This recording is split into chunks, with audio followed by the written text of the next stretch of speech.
My name is Claire. I'm in my late 30s now, and for most of my adult life, I've been known as the reliable one, the woman who shows up early, leaves late, and doesn't ask for much noise in return. I've worked in systems-heavy environments where competence is measured quietly and loyalty is assumed. I'm a daughter, a colleague, a friend. On paper, I look unremarkable. In rooms full of louder personalities, I'm often read as agreeable, steady, maybe even forgettable. People tend to underestimate me in a very specific way. They mistake my calm for compliance, my listening for consent, my patience for permission. I don't interrupt, I don't posture, I don't announce my intelligence before it's needed. And because of that, many assume I don't notice when lines are crossed, or that if I do notice, I'll let it pass. This story isn't about revenge, it's not about winning, and it's definitely not about humiliating anyone. It's about emotional justice, the quiet kind that doesn't raise its voice or seek applause. It's about what happens when someone slowly realizes the role they've been assigned without their consent, and what it takes to step out of it without burning everything down. What you're about to hear is a first-person account of how I lost my job and how I found something more stable than a title. There's a moment early on that still echoes in my memory because it captured everything in one clean stroke. They removed my system access before telling me I was let go. No meeting invite, no warning, just the sudden absence of permissions I'd had for years. The message was clear before the words arrived. But this story doesn't begin there. It begins much earlier, in smaller moments that were easy to dismiss at the time. A decision made without me, a credit that didn't come my way, a silence that lingered just a little too long. None of it is dramatic, all of it cumulative. Over the next chapters, I'll walk you through how I was seen, how I stayed quiet longer than I should have, and how silence, when chosen deliberately, can become a form of leverage. You'll hear about preparation that no one noticed, about clarity that arrived without celebration, and about consequences that unfolded without confrontation. There are no villains here, no sudden twists of fate, no speeches delivered in raised voices, just people acting according to their incentives, and one person deciding to stop absorbing the cost. I'm telling this story now not to relive it, but to name it honestly, to show what restraint can look like when it's paired with self-respect, and to offer a mirror to anyone who has ever felt essential and invisible at the same time. So before we go any further, let me ask you something, gently and without judgment. Have you ever felt the moment when you realized you were being managed out of your own life, long before anyone said it out loud? I didn't have a reputation problem. If anything, I had the opposite. I was known as steady, safe, low maintenance, the person you could assign something to and never think about again, because it would be done correctly, on time, without escalation. In meetings, my name came up paired with phrases like, "she'll handle it," or "Claire already knows that system." I was the connective tissue, not visible enough to be celebrated, but critical enough to be relied upon. To them, I was useful in a very specific way. I wasn't the visionary. I wasn't the disruptor. I wasn't the one invited to brainstorms that came with catered lunches and whiteboards full of half-formed ideas. I was the one called after those meetings, when something didn't quite work the way they thought it would. The one who translated ambition into execution. The one who stayed late when a migration failed or a vendor integration went sideways. And I did it without complaint.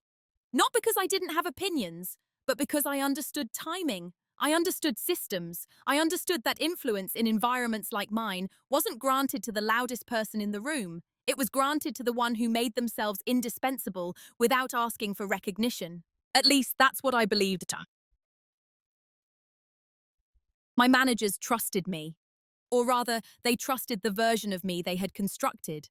Competent, agreeable, unlikely to push back. When decisions were made quickly, my input was assumed rather than requested. When trade-offs were necessary, my workload was considered elastic. Claire can absorb it. Claire won't mind. Claire understands the bigger picture. I understood it so well that I rarely challenged it. I was often introduced as the person who really knows how things work around here. It sounded like respect. It felt like proximity to power. But looking back, it was also a containment strategy. Knowledge without authority, responsibility without visibility. If something broke, it was my problem. If something succeeded, it was the team's achievement. I became fluent in a kind of professional invisibility that wears the costume of trust. What they never said, because they never had to, was that I wasn't seen as someone who would leave, or escalate, or draw a line that cost them anything. I had tenure, I had context, I had a calm demeanor that read as loyalty, and in their mental model, that made me safe to deprioritize when it came to advancement, compensation conversations, or strategic inclusion. I don't think any of this was malicious. That's important to say. There were no cartoon villains twirling moustaches behind conference room doors. Just people optimizing for convenience, comfort, and continuity. And I fit neatly into that optimization. I trained new hires who would later outrank me. I documented systems that removed single points of failure, including myself. I absorbed institutional stress so others could move faster, and every time I did, I told myself a familiar story. This is how trust is built. This is how stability is earned. This is how you become indispensable. What I didn't see, what I couldn't see yet, was that indispensability without leverage is just quiet exposure. I was present in every critical failure post-mortem and absent from every strategic success recap. I was looped in when something was at risk and looped out when something became visible. Over time, that pattern became normalized, not just by them, but by me. I stopped noticing how often my name disappeared from slides, how decisions affecting my domain were announced after they were finalized, how my calendar filled with operational cleanup while others discussed future-facing initiatives. None of this felt like disrespect in isolation. That's the trick. It felt like professionalism, like being needed, like belonging. But roles, once assigned, have gravity, and I was being held in place by expectations I had never explicitly agreed to, only silently fulfilled. At the time, if you'd asked them who I was, they would have said something kind, reliable, smart, a rock. They would not have said leader, or risk, or someone whose absence would change the room. And I didn't correct them. The first time I felt it, I almost dismissed it before the feeling could finish forming. It happened in a meeting that wasn't technically important. A routine operational review with too many attendees and not enough agenda discipline. The kind of meeting where decisions are framed as updates and accountability blurs just enough for people to leave feeling productive without committing to anything. I had spent the previous 2 weeks untangling a systems issue that had been quietly degrading performance. Nothing catastrophic, just enough latency to cause intermittent failures that no one could reliably reproduce. The kind of problem that lives between logs and intuition. I traced it back to a configuration drift introduced during a rushed deployment, documented the fix, and implemented safeguards so it wouldn't happen again. When the meeting reached that item, my manager summarized the resolution. He used my words, my diagrams, my logic. He didn't use my name. I remember the exact sensation. Not anger, not even disappointment. More like a pause, a brief internal stillness where something in me checked the room and realized I was no longer aligned with it. I waited. Not theatrically, just long enough to see if someone else would acknowledge the source. No one did. A colleague nodded and said, "Great catch," to my manager. Someone else moved the conversation forward. The meeting continued, as meetings do, consuming context and leaving nothing behind but action items. I told myself it didn't matter. Credit wasn't why I did the work. I wasn't insecure. I didn't need validation. These were all true and still incomplete. What I didn't articulate yet was this. Credit is a form of record, and records accumulate. Later that afternoon, I opened my notebook, the slim black one I carried mostly out of habit, and wrote down the date. Just the date. No commentary, no emotion attached. I wasn't collecting grievances. I didn't even fully understand why I wrote it down. Something in me simply wanted a timestamp. That became a pattern before I realized it had one. The next small cut came disguised as efficiency. A project I had scoped and resourced was reassigned to streamline communication. I was still involved, technically, but no longer central. Decisions were made in threads I wasn't on.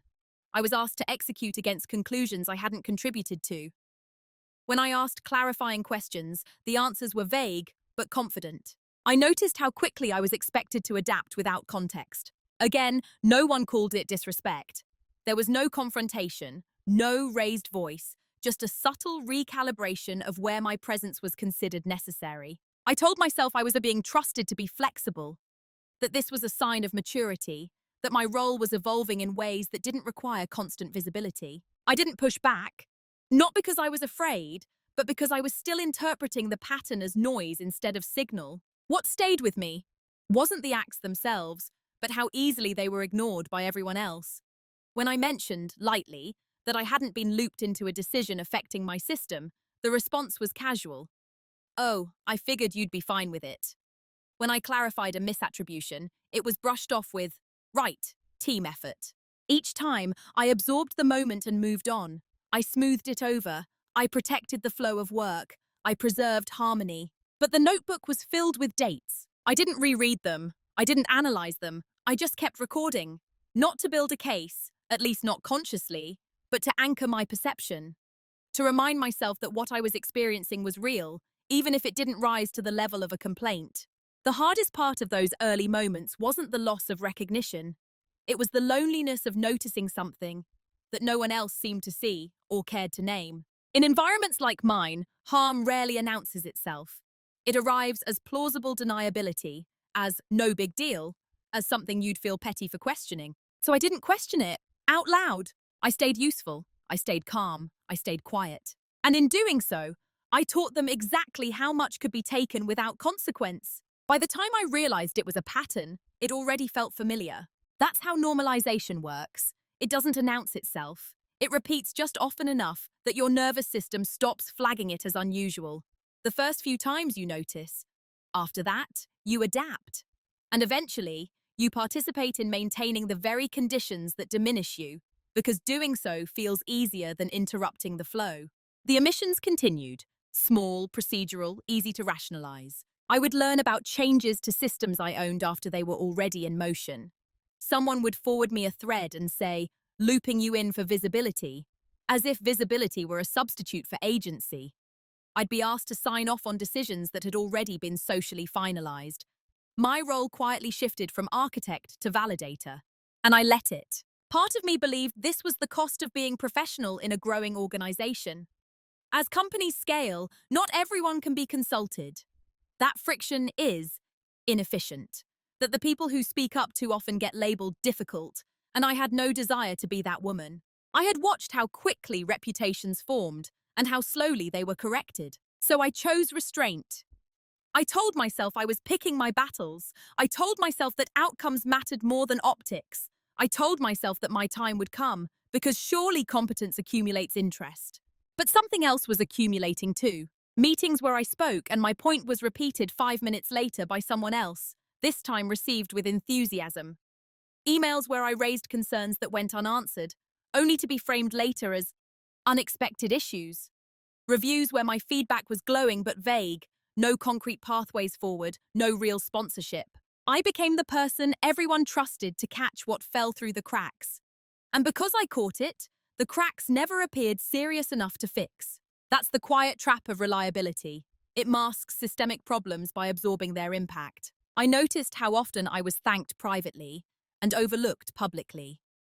How appreciation was offered as a substitute for advancement. How "we couldn't do this without you" was never followed by "so here's what that means for your role." Still, I stayed. Not out of fear, out of belief. I believed in the work. I believed in professionalism. I believed that if I continued to show integrity, it would eventually be mirrored back to me in kind. And I believed, this one most of all, that staying calm was the same as staying strong. So when a colleague spoke over me, I let it go. When my scope expanded without compensation, I absorbed it. When I was excluded from a planning session that directly affected my responsibilities, I assumed it was an oversight. Each time, I found a reasonable explanation. Each time, I protected the narrative that nothing was wrong. What I didn't realize was that my silence was being interpreted, not as generosity, but as consent. People take cues from what you don't challenge. And slowly, almost imperceptibly, the way I was treated became the way it was done. Not just to me, but through me. I was the buffer, the soft landing, the person who would make it work regardless of how little consideration went into the process. I didn't feel angry. That's important. Anger would have been easier, cleaner, Anger demands a response. What I felt instead was a growing sense of misalignment, a quiet internal question that kept resurfacing at inconvenient moments. Is this really what being valued looks like? I never asked it out loud. Instead, I adjusted my expectations. I lowered the volume of my presence. I stopped volunteering ideas unless asked directly. I focused on execution. I became, in many ways, exactly what they seemed to want. And the more I fit the role, the more fixed it became. Disrespect doesn't always arrive as an attack. Sometimes it arrives as an assumption that you'll adapt, that you'll stay, that you won't make things uncomfortable by asking for more than you've been given. By the time I noticed how normalized it all felt, I was already living inside a version of my career that required me to shrink in order to function. And still, I told myself, this is temporary, this is strategic, this is fine. I didn't know yet that something inside me was already preparing for a different answer. The realization didn't arrive as a shock. It arrived as recognition. I was sitting at my desk, reviewing a rollout plan that had been finalized without my input, when I noticed how familiar the situation felt. Not frustrating, predictable. And that's when it clicked. I wasn't being overlooked. I was being positioned. There was a role I had been assigned, and I had been playing it flawlessly. I was the stabilizer, the one who absorbed risk so others could move fast, the one who would say yes, then figure out how to make that yes viable. I was dependable in a way that made other people look decisive. And because I never made a noise about it, my contributions blended seamlessly into the background. They didn't see me as invisible. They saw me as infrastructure. Infrastructure isn't invited to strategy sessions. It's assumed. It's only noticed when it fails. Once I named that, everything else snapped into focus. The reason my input wasn't sought wasn't that it wasn't valuable. It was because my value had already been extracted. My presence wasn't required for decisions, only for outcomes. I was expected to adapt, not influence, to support, not redirect. And the most unsettling part, I had helped build this perception. Every time I smoothed over a rushed decision, every time I fixed something quietly instead of documenting the cost, every time I chose harmony over accuracy, I reinforced the idea that my role was to make things work, not to shape how they worked. No one sat me down and said, "This is who you are to us." They didn't need to. The pattern spoke for them. I started to see how conversations shifted when I entered a room, how people relaxed, not because I brought authority, but because I brought certainty. If Claire's here, it'll be fine. She'll handle it. It sounds like trust. It feels like weight. I was given responsibility without sponsorship, ownership without voice, and because I delivered consistently, there was no incentive to change the arrangement. In fact, changing it would have introduced friction, something I had trained them to avoid. I thought about all the times I had declined to escalate something because it felt too small. All the times I had reframed a slight as a misunderstanding. All the times I had chosen to be reasonable. Reasonable, I realized, is often the role assigned to the person expected to absorb the most. This wasn't about gender or personality or even intention. It was about systems, human ones included, optimizing for least resistance. And I had made it very easy to root around. There was a strange calm in this realization. Not relief exactly, but clarity. Once you see the role, you can stop mistaking it for identity. I wasn't overlooked because I lacked presence. I was overlooked because my presence had been categorized. The question that followed wasn't emotional. It was practical. What happens if I stop playing this part? I didn't answer it right away. Instead, I observed. I watched how often my name was used to reassure others without consulting me. How frequently were decisions made, assuming Claire will cover it? How was my silence interpreted as agreement? I noticed how little would actually break if I stopped compensating for the system's blind spots, and how much had been built on the assumption that I always would. That's when I understood something uncomfortable. My value to them was contingent on my willingness to remain invisible. And I knew, quietly, without drama, that I couldn't unknow that. I didn't confront anyone. I didn't announce a boundary. I didn't change my tone. I simply stopped confusing being needed with being respected. That was the moment the internal shift began. The day something shifted didn't look like a turning point from the outside. There was no argument. No me, no meeting ran long. Mail that crossed a line so clearly it demanded a response. If you'd been watching from across the room, you would have seen me doing exactly what I always did, working quietly, methodically, without drawing attention to myself. But inside, something recalibrated. It happened late in the afternoon, when most of the office had already thinned out. I was reviewing access logs for a routine audit, one of those tasks that lives in the background of an organization's sense of safety. The kind of work that only becomes visible when it's neglected. As I scrolled, I noticed a discrepancy. A small one. A service account that had been granted permissions outside its original scope. It wasn't malicious, just sloppy. A shortcut was taken during a rushed deployment months earlier. Normally, I would have fixed it immediately, logged the change, moved on. Instead, I paused, not because I didn't know what to do, but because I realized how often I did it without anyone ever knowing it had needed doing. How many invisible corrections did I make that allowed the system to appear more stable than it actually was? In that moment, I saw my work the way the organization saw me, as a quiet, corrective force, smoothing out risk without ever surfacing its existence.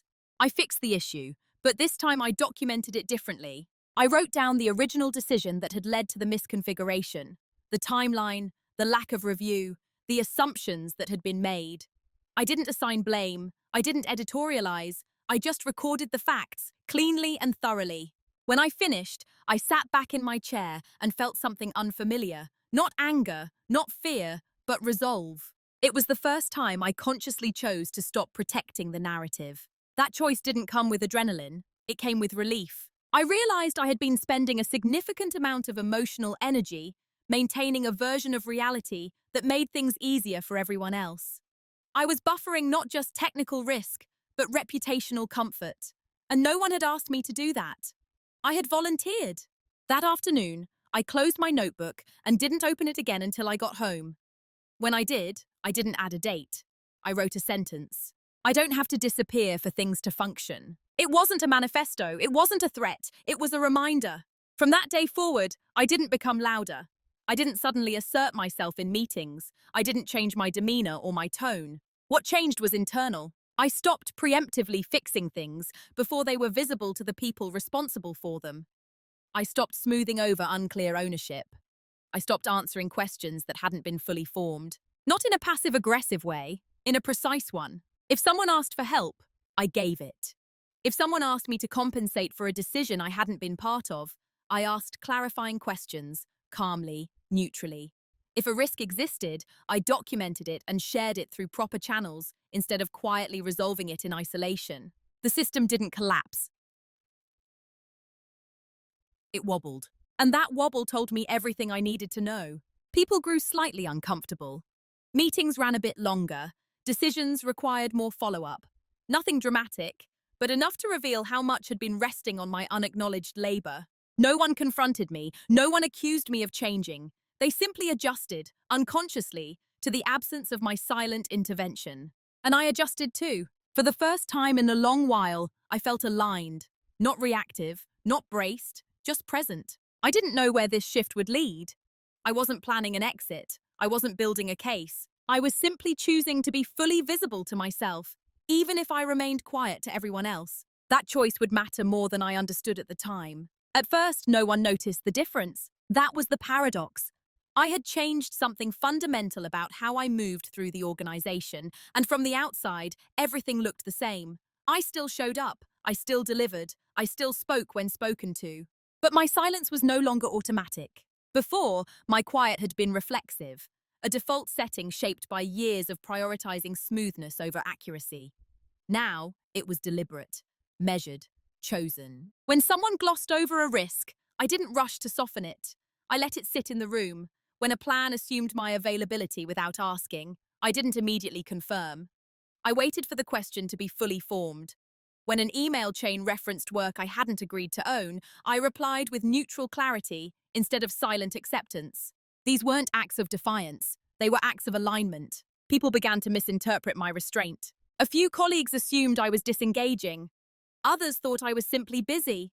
One person joked that I'd become mysterious, said with a half smile that suggested mild discomfort. What none of them considered was that I might be choosing when to speak, instead of filling every gap by default. Silence, when it's no longer fear-based, changes texture. It becomes heavier, more noticeable. It invites attention instead of avoiding it. In meetings, I started answering only the questions directed at me, fully, precisely, without volunteering extra context. I noticed how often people relied on my anticipatory explanations to mask their own lack of preparation. Without those explanations, conversations slowed. Accountability became clearer. And still I remained calm. I didn't correct every misstatement. I didn't reclaim every instance of misattributed credit. I didn't suddenly assert dominance. I simply stopped donating clarity for free. That shift was subtle enough to avoid confrontation, but significant enough to alter the room's dynamics.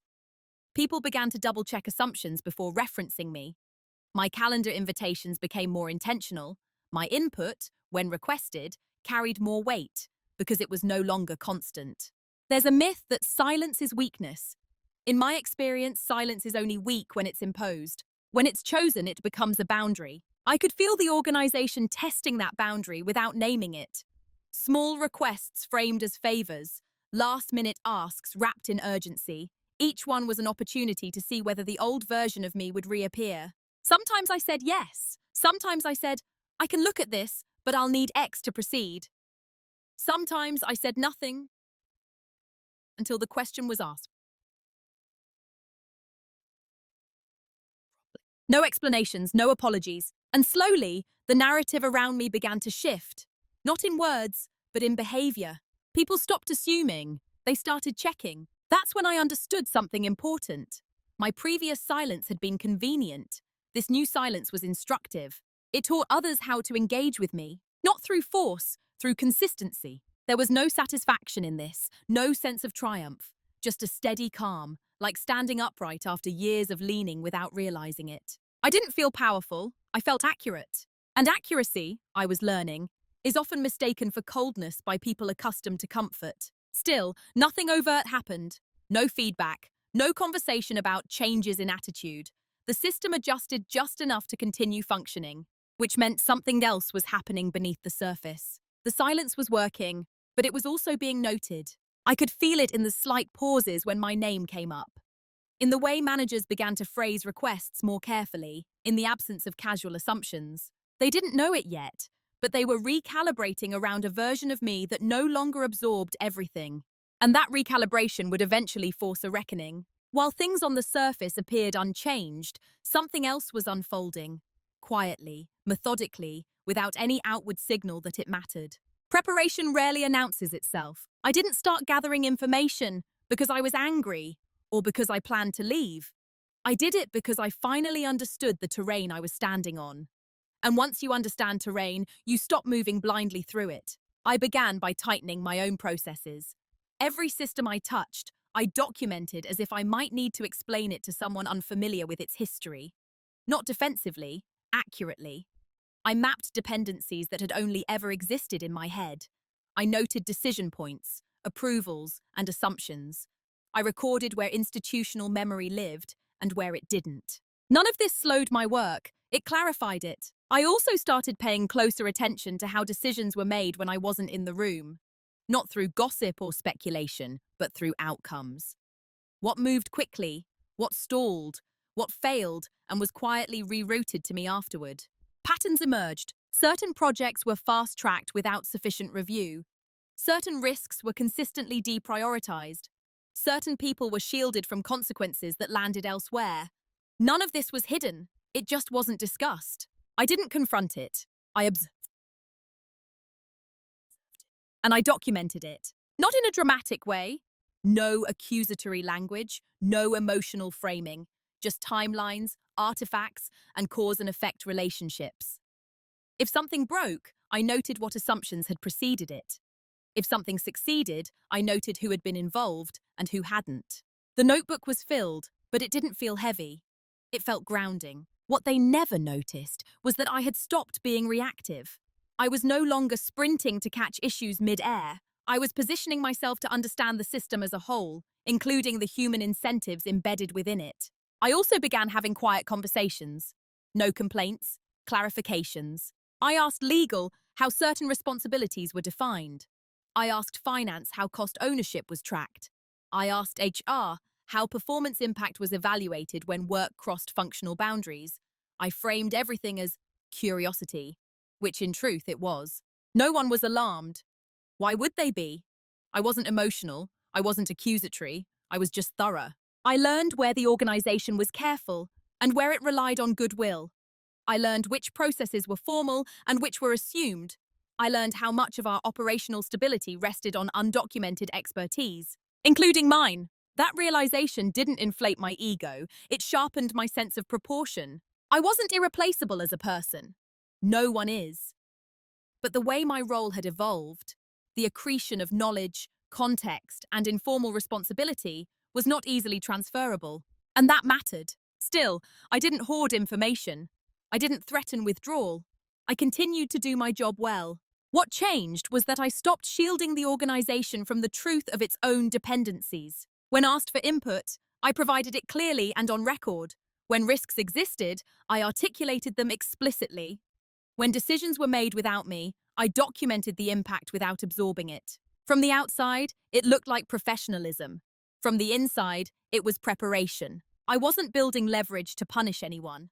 I was building clarity so I wouldn't be punished by ambiguity. Because ambiguity always benefits the party with more power. They never noticed the shift because it didn't disrupt their comfort. It didn't slow them down enough to trigger concern.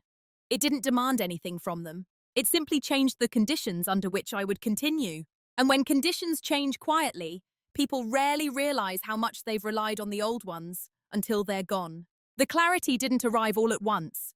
It assembled itself, piece by piece, until there was no other honest way to see it. I was reviewing a compliance checklist late one evening, cross-referencing it against a recent audit report, when I noticed something that made me stop scrolling.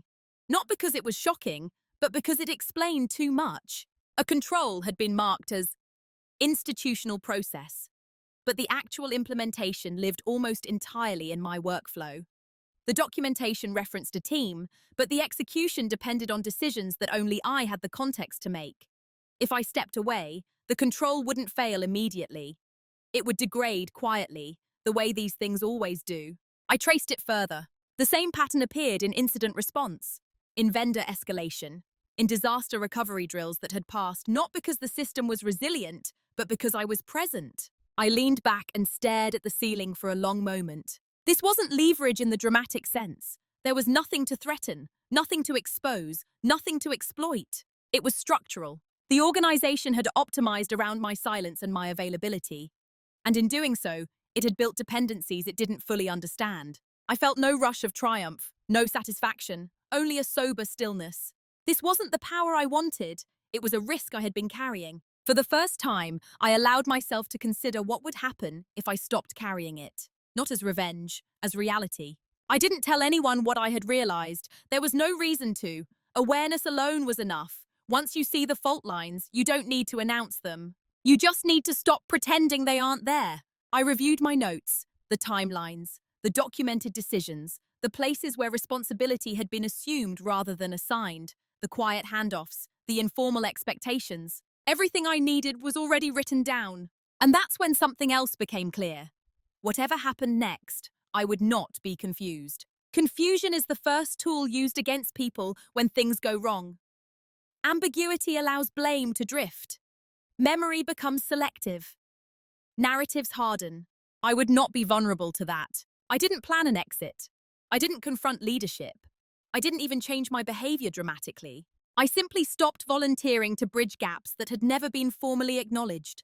And I prepared, emotionally, practically, for the possibility that the system would respond to my visibility with discomfort. Organizations, like people, often react poorly when a quiet stabilizer becomes self-defined. I knew that if this path continued, one of two things would happen. Either my role would be clarified and respected, or it would be deemed inconvenient. I was at peace with either outcome. That was the private reveal. Not leverage over them, but clarity for myself. I no longer needed permission to understand my own position. And once you have that, the next decision becomes inevitable. The decision didn't feel dramatic. It felt quiet, almost procedural, like checking a box you've been circling for months without admitting it. By then, the organization had begun to respond to the shift, even if it hadn't named it. Requests came with more qualifiers. Meetings included more people, fewer conclusions. There was a subtle tension in the air, the kind that appears when a system senses a variable it can no longer predict. I watched it without urgency. I had options, more than I realized at first. I could revert, resume smoothing things over, reassure everyone that nothing had changed, that I was still the same dependable presence, happy to absorb complexity without asking where it came from. I could confront leadership, lay out the patterns, ask for role clarity, recognition, and a seat at the table, risk being labeled difficult or emotional or not aligned.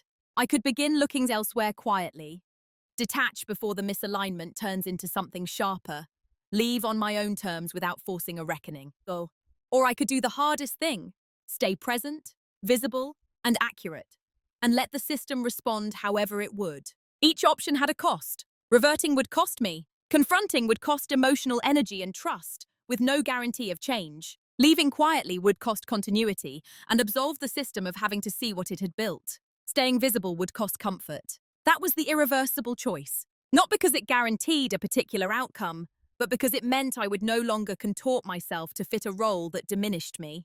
I chose to stay visible. That didn't mean announcing anything.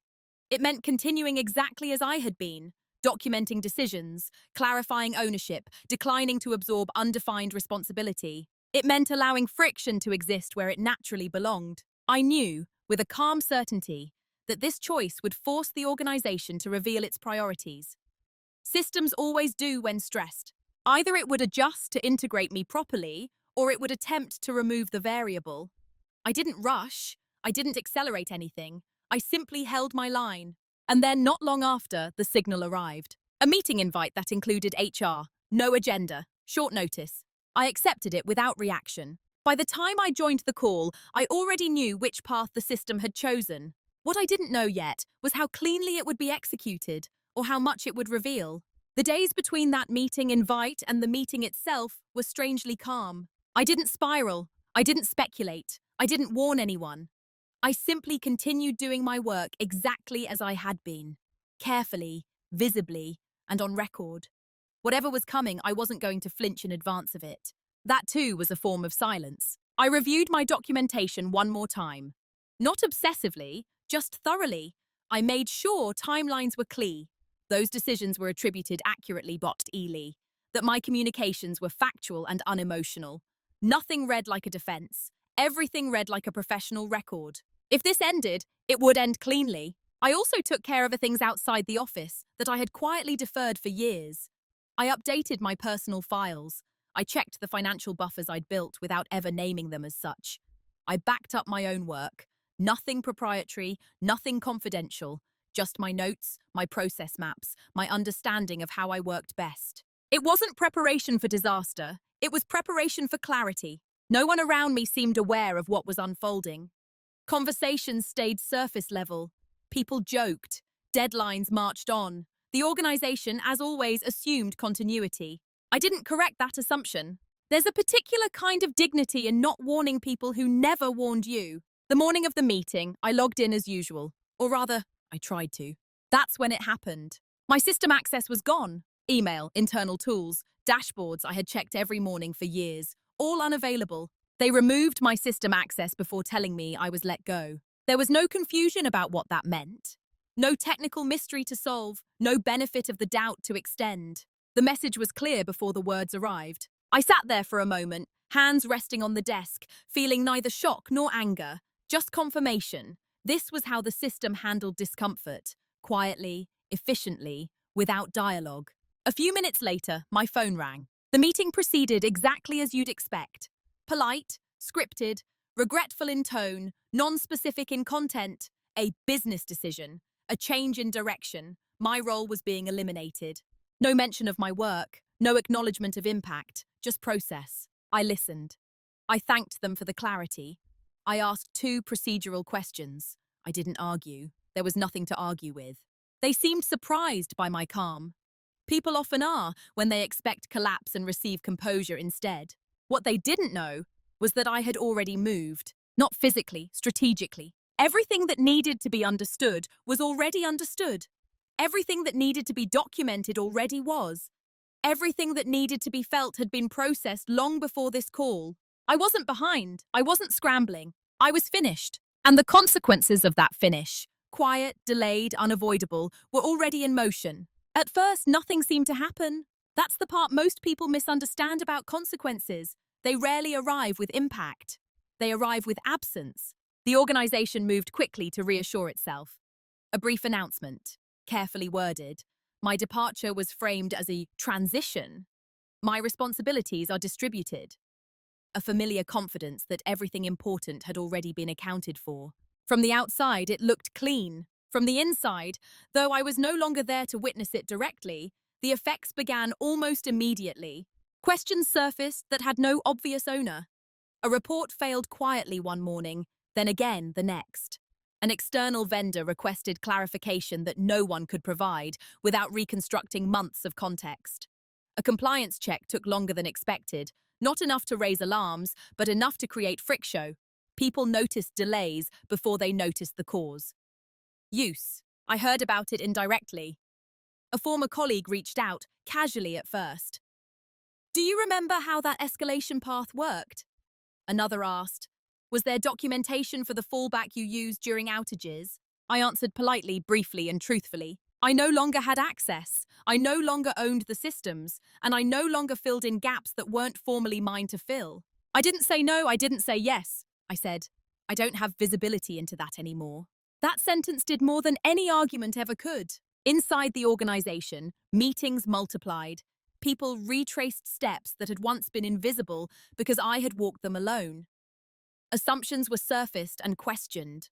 Processes that had functioned smoothly now required explanation, and no one could quite explain why certain decisions had been made the way they were. Not because they were malicious, because they had been delegated downward and absorbed quietly. The loss wasn't dramatic, it was cumulative. A few small misses, a few tense exchanges, a growing sense that something had been underestimated. Still, no one reached out directly, not at first. Organizations resist acknowledging dependency. It disrupts the narrative of resilience. So instead, they adjusted around the absence, added checkpoints, reassigned work, accepted inefficiencies as the cost of transition. But inefficiency has a way of revealing history. Every time something took longer than it used to, someone asked why. Every time a decision stalled, someone traced it back to a missing piece of context. And slowly, without my involvement, the shape of my former role became visible. Not as a title, but as a function. I didn't take pleasure in this. That's important. There was no satisfaction in being proven essential, only a quiet validation of something I had already made peace with. I had not been exaggerating. I had not been imagining it. The cost of my invisibility was simply deferred until I was gone.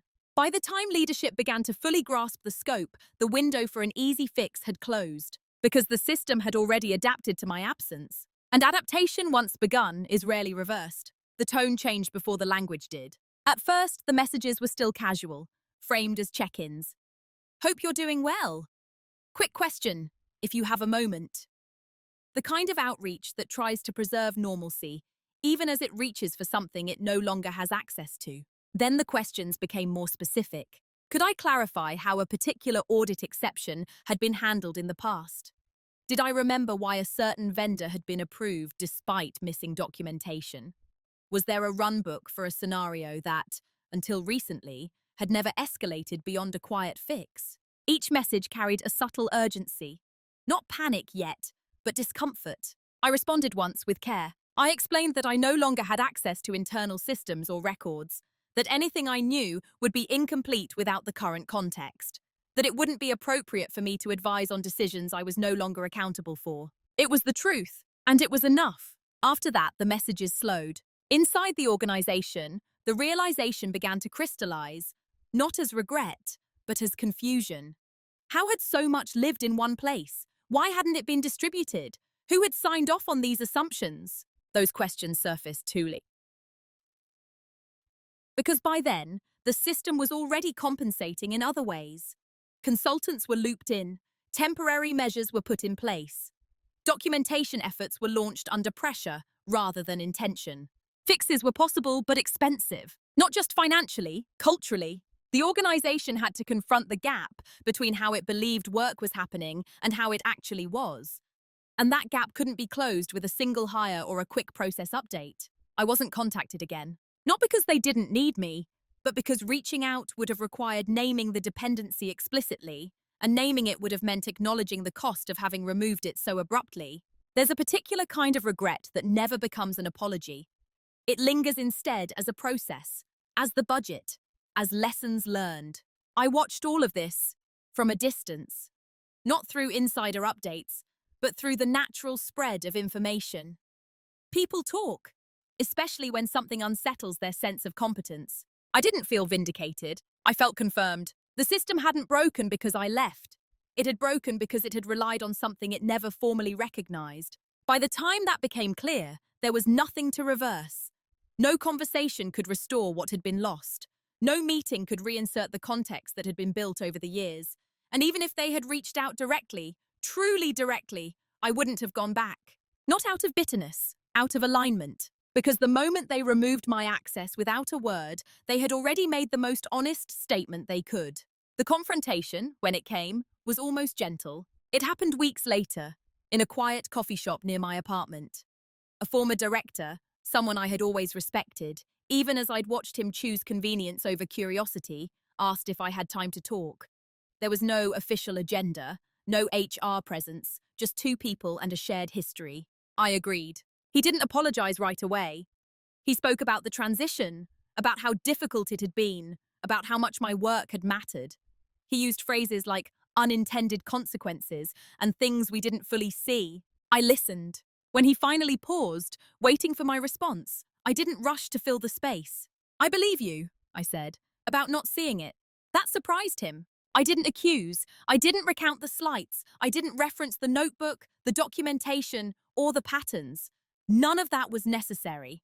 I told him one thing, calmly and without heat. I was treated like infrastructure, I said. And infrastructure is only noticed when it's removed. He nodded slowly. I didn't ask for anything. No explanation, no closure, no retroactive recognition. I didn't need it.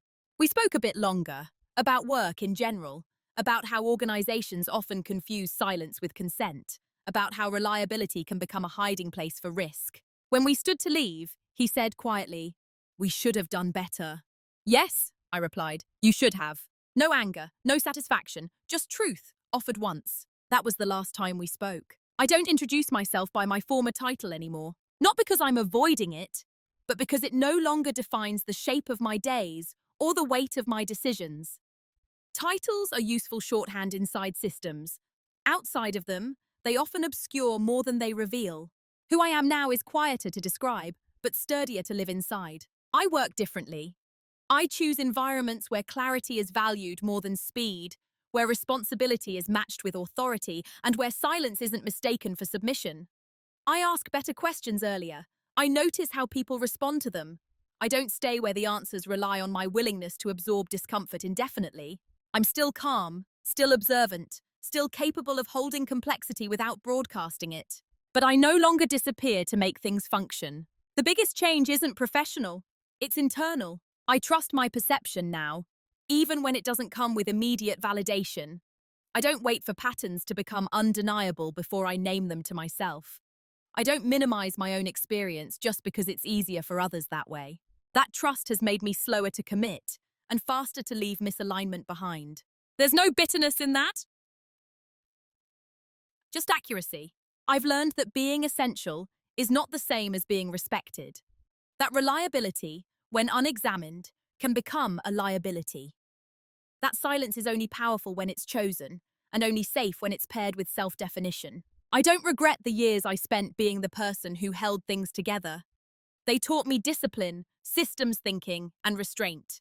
They also taught me where my limits are, and what happens when I cross them for too long. Now, when I enter a room, I'm attentive to how my presence is used, whether it's invited into shaping decisions or only into executing them.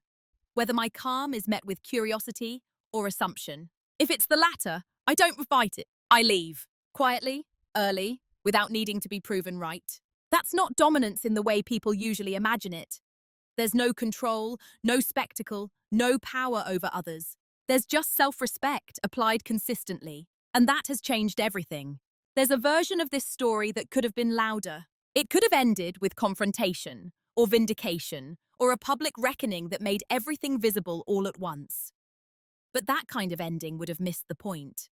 Because what happened to me wasn't an event, it was a pattern.